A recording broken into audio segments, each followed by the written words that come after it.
let's look inward now. The southeastern part of Nigeria, there have been series of sit-at-home order placed by the indigenous people of Biafra, IPOB.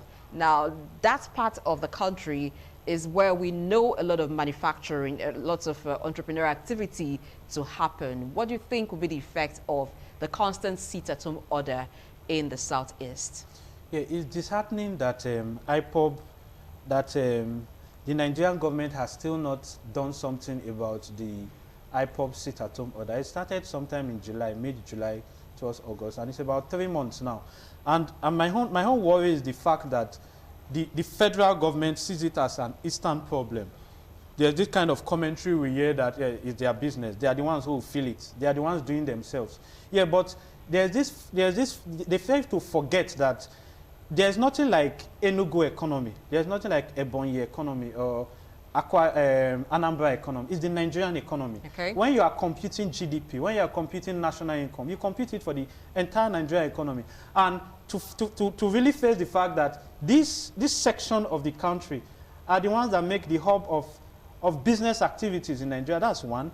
Then two, when you are computing GDP, what's basic computation for GDP? Consumption plus investment plus government, exports minus imports. So consumption, it means how much consumption are you carrying out on a daily activity. GDP generally measures economic activity. And what's activity? Movement, activity going on in the economy. So consumption, what are you consuming? Consumption makes up the largest component of GDP. So it means for 24 hours, for the whole day, consumption is grounded in a part of the country. And if it happens another week, that's also it happens. Investment also is grounded. Okay. So it means somebody was going to Onitsha to go and get stock to refill would not be able to go that day. Okay. And whatever he would have bought to sell has reduced. And the worst by that, this is something that you can never get back. Okay. Whatever consumption investment has passed for the day has gone down the drain. Government should have made taxes. Most of the taxes are paid on a daily basis. The person rolling with the person selling, the bus driver, because road transport worker, they pay tax on a daily basis, has also left for government. We talk of exports. And so at the end of the day, no matter how the Nigerian government, as federal government, tries to play feign not being concerned, at the end of the day, it's affecting GDP seriously. So if you have 24 hours every week times four times in a week, that's about 100 hours. And you know, the white man, I think that's the difference between us. The white man, what he considers his most important factor in cost is manpower. So we are losing 100 hours every month, and for 3 months. So I think it also, for the Nigerian government not to have intervened, it bleeds my heart. It also shows that we have very little regard for data. Because if we do, we should have showed. I talked about Facebook, and immediately the following day, Mark Zuckerberg was summoned to Congress. So it shows that if the truth has not been able to be reached so far, which the disgruntled people in the East, it shows that the government does not have has very little regard for data, and I think that's true, because you look at let's talk about our data. What the data on traffic on our roads? When last did we even do a census? So when there is a non-regard for data, then it will spoil, it will affect so many things in the economy. So I don't know. I think the IPOB sit-at-home order, government has to come into it and show more interest in it, because this is an economy that we are already backwards. The gap between the Nigerian economy and other developed economies is very, very wide. So we should even be working overtime at this point.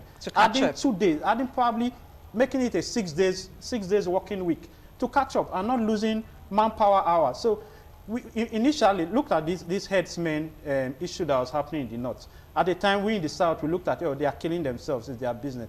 Now it has faced us in our eyes now. Look at the cost of food. You have beans. I used to buy beans. I know what the price is now. It was about 400 something ago. It's about 100. So everything has increased. Okay, taking it up from cost of food increasing due to herdsmen farmers clashes.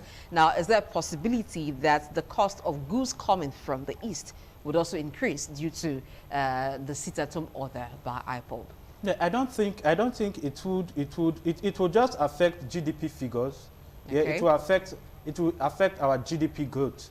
Yeah, because these goods have been stocked already. It's not like there's a shortage. They have it in their stores. It's just selling it, opening to business that is the problem. But isn't there manufacturing going on in that area, of particularly course, yes. when it comes to textile and shoes, belts, other things? Of course, yeah. So it will affect economic activity. I think that's the most, which is very important.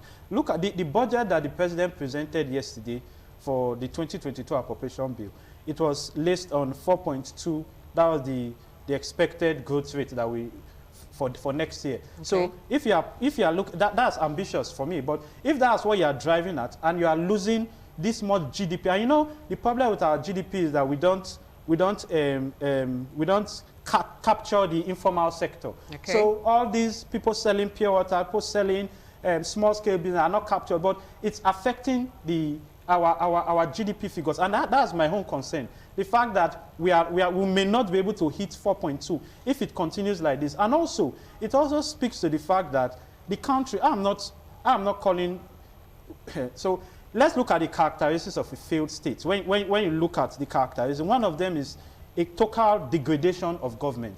So when government tells the people that come out, because government has said it severally that they should come out, that they should disregard IPOB instructions. I remember when the president was visiting Imo State, the governor went around major banks and told them, IPOB said they should sit at home on that day. Okay. Went around major banks and threatened that their licenses will be revoked if they adhere to the order. In fact, Abia and Anambra have said that civil servants, they will stop their salary if they listen. Not go to students, work. Okay. Markets have been closed all through this period. So by the time people are staying at home, listening to an order by a militant group in deterrence to what the government is saying, then it says a lot about what kind of government or the power that government has on those people.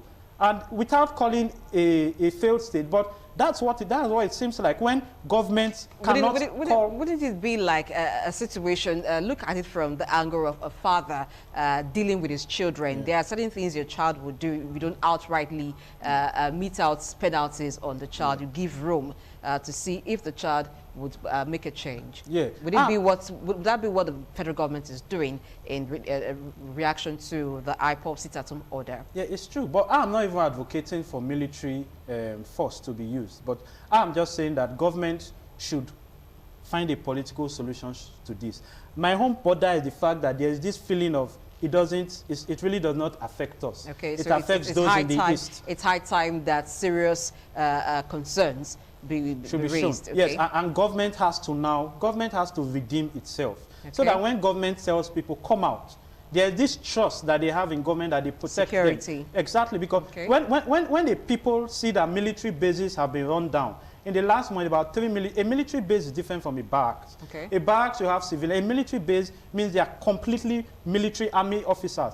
And you now have bandits running down military bases. You have bandits bringing down aircraft. So there's this trust. So the bank owner will say, you can close my bank, but I'm not going to risk. There have been pictures we've seen online where they've burnt down lorries. They've killed people for coming out on that day. WAEC exams were written, I think, in Anambra 2 weeks ago. And they chased out students who came to write WAEC. There was an appeal. Even the IPOB leader, his brother came out to appeal that they should allow students to write English on that day. But the IPOB, they still went to schools and injured, macheted students. It was on television. Even tricycle riders, they've burnt. There was a report that said a trailer was carrying 30 million worth of spare parts, was burnt down. So by the time these are people goods that scared, are also being destroyed. Yeah, exactly. Okay. And when people, you see that it's not like the people are willingly stay at home.